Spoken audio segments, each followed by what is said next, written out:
दृढ़ टिन सैनिक।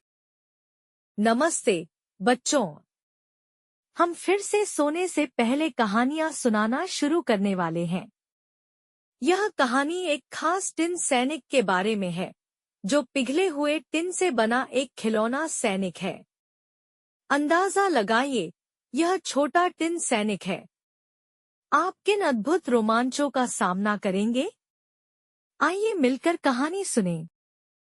एक बार की बात है, 25 टिन के सैनिक थे। वे सभी भाई थे, क्योंकि वे सभी एक पुराने टिन के चम्मच से बने थे।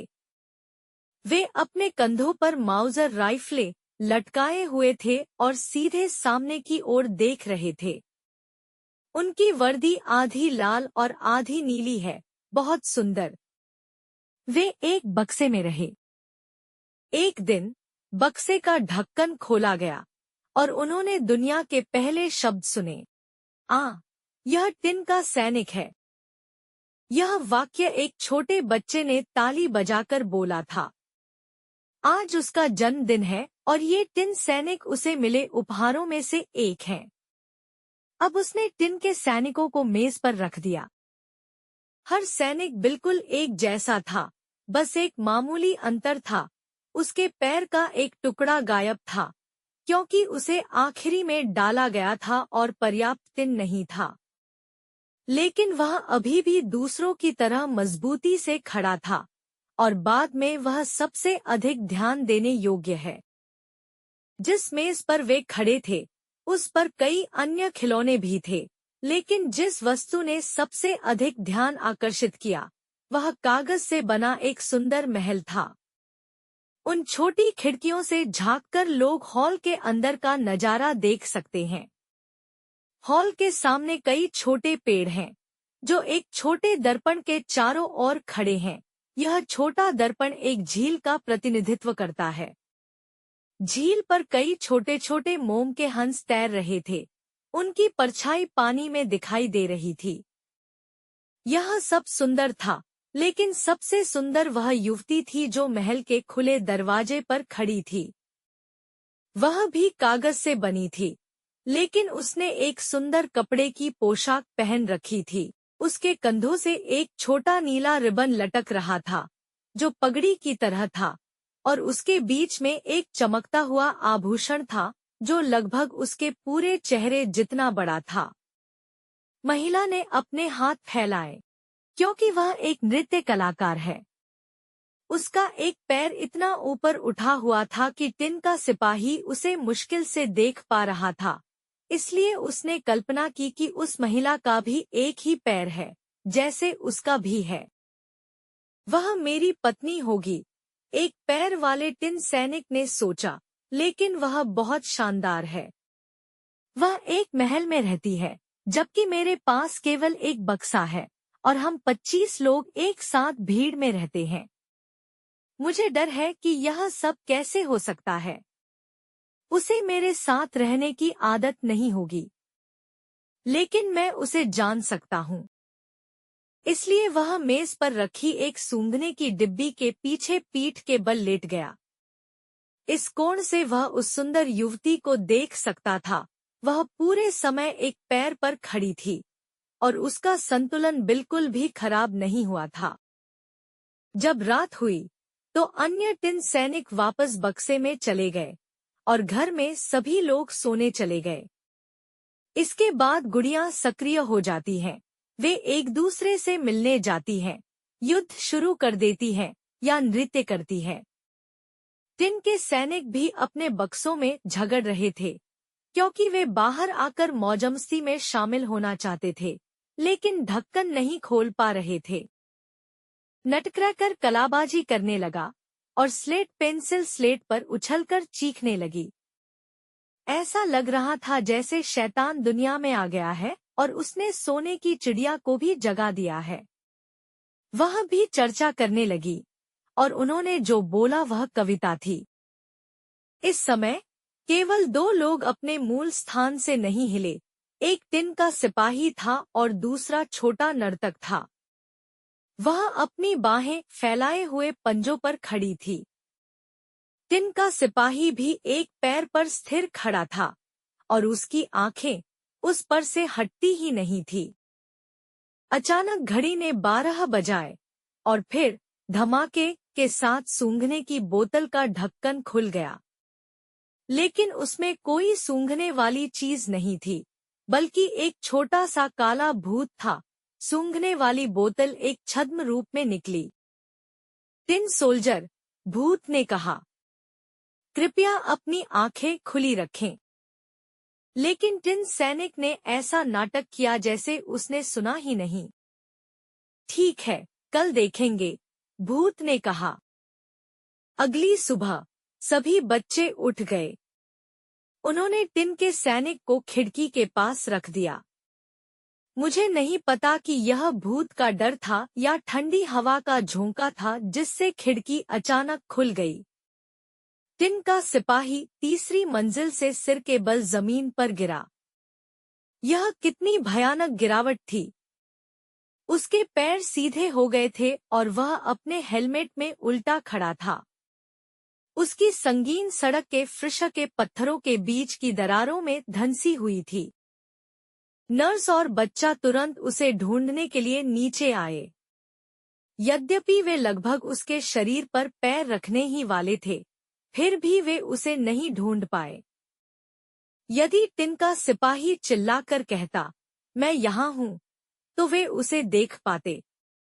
हालांकि उन्हें लगा कि चूंकि उन्होंने सैन्य वर्दी पहन रखी थी, इसलिए जोर से चिल्लाना अशिष्टता होगी। अब बारिश शुरू हो गई और बारिश की बूंदें और भी भारी होती गईं। अंततः मूसलाधार बारिश होने लगी। बारिश रुकने के बाद 2 शरारती बच्चे यहाँ से गुजरे। देखो, बच्चों में से एक ने कहा, वहाँ एक टिन का सिपाही पड़ा है, चलो उसे जहाज पर भेज दें। उन्होंने अखबार के एक टुकड़े से नाव बनाई और उसके अंदर टिन का सैनिक रख दिया। टिन का सिपाही खाई के किनारे नीचे की ओर बहता रहा। दोनों बच्चे ताली बजाते हुए किनारे पर उसके पीछे दौड़े। हे भगवान! खाई में कितनी बड़ी लहर उठ रही है! कितना बड़ा प्रवाह है! भारी बारिश के बाद यह अलग होता है। कागज की नाव ऊपर नीचे हिलती थी और कभी-कभी इतनी तेजी से घूमती थी कि टिन के सैनिक को चक्कर आने लगता था। लेकिन वह बहुत दृढ़ता से खड़ा रहा। उसके चेहरे पर कोई परिवर्तन नहीं आया। उसकी माउजर उसके कंधे पर लटकी हुई थी। उसकी आंखें सामने की ओर देख रही थी। अचानक नाव एक बहुत लंबे और चौड़े नाले में बह गई।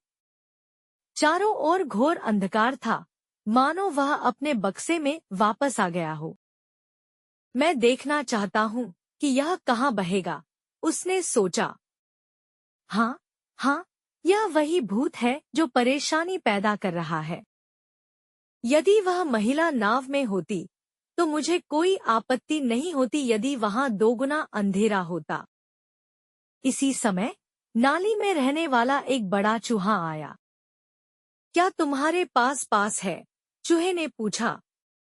क्या आपके पास है? लेकिन टिन सैनिक ने कोई जवाब नहीं दिया, बल्कि अपनी बंदूक को और भी कसकर पकड़ लिया। नाव तेजी से आगे बढ़ती रही और चूहा उसके पीछे पीछे चल रहा था। ओह! उसके दांतों और पंजों को देखो, और वह घास और लकड़ी के टुकड़ों पर चिल्लाता है। पकड़ो उसे! पकड़ो उसे! वह टोल से बाहर नहीं निकला। उसने मुझे अपना पास नहीं दिया। लेकिन तेज बहाव बहुत तेज था। सीवर के अंत में टिन का सिपाही पहले से ही सूर्य की रोशनी को देख सकता था। लेकिन तभी उसने फिर से एक जोरदार आवाज सुनी, एक ऐसी आवाज जो सबसे साहसी आदमी को भी डरा सकती थी।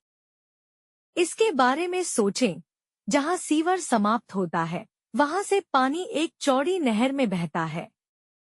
यह उसके लिए बहुत खतरनाक था, ठीक वैसे ही जैसे हमारे लिए किसी विशाल झरने में बह जाना खतरनाक होता। अब वह नहर में बह रहा था और उसे रोकने का कोई रास्ता नहीं था। नाव तेजी से बाहर निकलती रही। बेचारा टिन का सिपाही अपने आप को यथासंभव सीधा रख सकता था।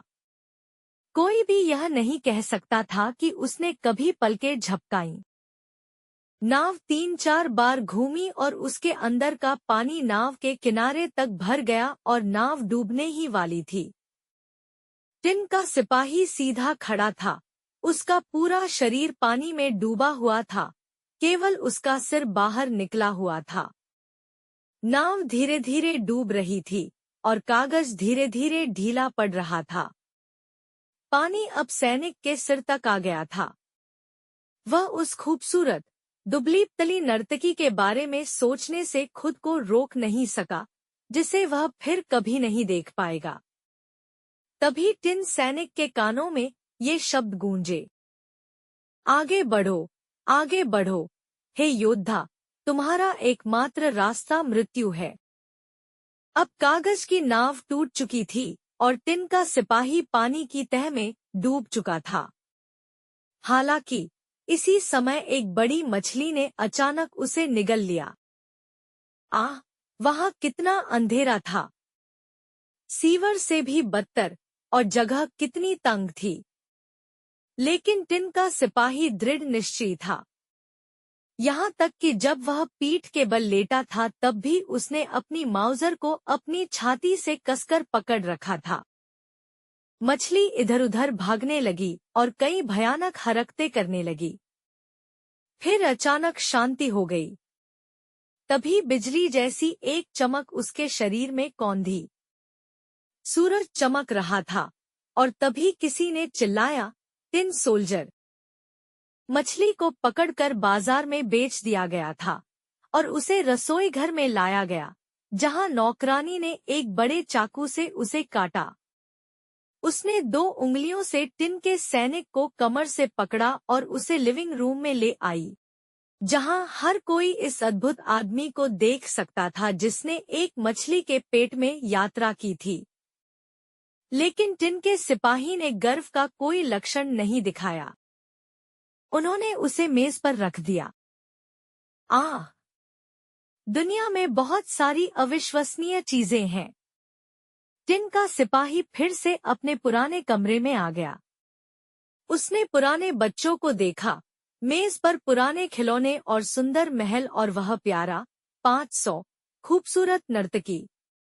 वह अभी भी एक पैर पर खड़ी थी, उसका दूसरा पैर अभी भी हवा में ऊंचा था। वह भी उतनी ही दृढ़ थी। उसकी आत्मा ने टिन के सिपाही को इतना प्रभावित किया कि वह लगभग टिन के आंसू बहाने लगा, लेकिन वह ऐसा नहीं कर सका। उसने नर्तकी की ओर देखा और नर्तकी ने टिन सैनिक की ओर देखा, लेकिन दोनों में से कोई भी एक शब्द नहीं बोला। तभी एक छोटे लड़के ने टिन के सिपाही को उठाया और उसे आग में फेंक दिया। उसने कोई कारण नहीं बताया, निश्चय ही यह सूंघने की बोतल में बंद छोटा शैतान ही था जो परेशानी पैदा कर रहा था। टिन का सिपाही वहीं खड़ा था, पूरी तरह जल रहा था और उसे अपने चारों ओर भयंकर गर्मी महसूस हो रही थी। लेकिन उसे यह नहीं पता था कि यह गर्मी आग से आ रही थी या उसके प्यार से। अब उसका सारा वैभव समाप्त हो चुका था। चाहे उसने अपनी यात्रा के दौरान इसे खो दिया था या यह उसके दुहक का परिणाम था, कोई नहीं बता सका। उसने उस छोटी सी लड़की की ओर देखा और लड़की भी उसकी ओर देख रही थी। उसे महसूस हुआ कि उसका शरीर धीरे धीरे पिघल रहा है, लेकिन फिर भी वह अपनी बंदूक पकड़े हुए मजबूती से खड़ा रहा। इसी समय अचानक दरवाजा खुला और तेज हवा का झोंका अंदर आया, जिससे महिला उड़ गई। वह चूल्हे की ओर उड़ी, टिन के सिपाही की तरफ उड़ी, आग की लपटों में बदल गई और तुरंत गायब हो गई। टिन का सिपाही अब टिन के टुकड़े में बदल गया था। अगले दिन जब नौकरानी राख बाहर डाल रही थी, तो उसने पाया कि टिन का सैनिक एक छोटे से टिन के दिल में बदल गया था। लेकिन नर्तकी के पास जो कुछ बचा था वह चमकदार आभूषण था, जो अब कोयले की तरह काला हो गया था। ठीक है बच्चों, कहानी यहीं समाप्त होती है। मैं आशा करता हूँ कि आप टिन सोल्जर की तरह बनेंगे और हर समय अपने विश्वास पर अडिग रहेंगे तथा जीवन में आने वाली हर चुनौती का बहादुरी से सामना करेंगे।